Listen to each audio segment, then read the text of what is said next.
মুক্তির পর থেকেই দর্শকদের প্রশংসায় ভাসছে রাহুল সাদাসিবন পরিচালিত হরর থ্রিলার ডায়েসিয়ারে।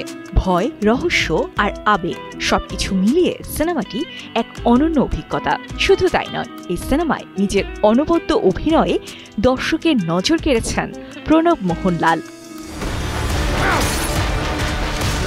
প্রণব অভিনয় করেছেন রোহান নামের এক তরুণ স্থপতির চরিত্রে, যার মধ্যে ফুটে উঠেছে এক অজানা অতিপ্রাকৃত উপস্থিতি।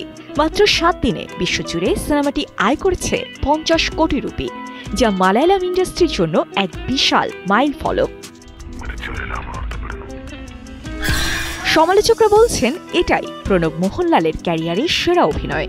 তার চোখের ভাষা, ভয় আর বিভ্রান্তির মিশ্রণ প্রতিটি দৃশ্যে এনে দিয়েছে বাস্তবের শিহরণ।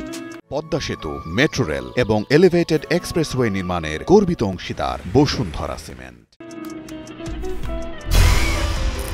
এই সাফল্যে প্রণব এখন মালায়ালাম সিনেমার দ্বিতীয় অভিনেতা, যার টানা 3টি সিনেমা পেরিয়েছে 50 কোটির মাইল ফলক। বাবা মোহনলালের ঐতিহ্য যেন নতুন রূপে ফিরে এসেছে প্রণবের মধ্যে।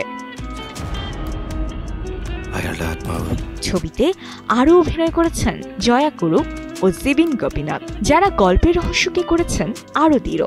দর্শকরা বলছেন ডায়েসিয়ারে শুধু সিনেমা নয়, এটি মালায়ালাম ইন্ডাস্ট্রির গল্প বলার নতুন সংজ্ঞা। দক্ষিণী সিনেমা এখন আঞ্চলিক নয়, বরং বৈশ্বিক দর্শকেরও প্রিয় ঘরানা। ডায়েসিয়ারে যেন তারই প্রমাণ। আর প্রণব মোহনলাল, তিনি এখন নতুন যুগের সুপারস্টার, নিজেই একটি ব্র্যান্ড।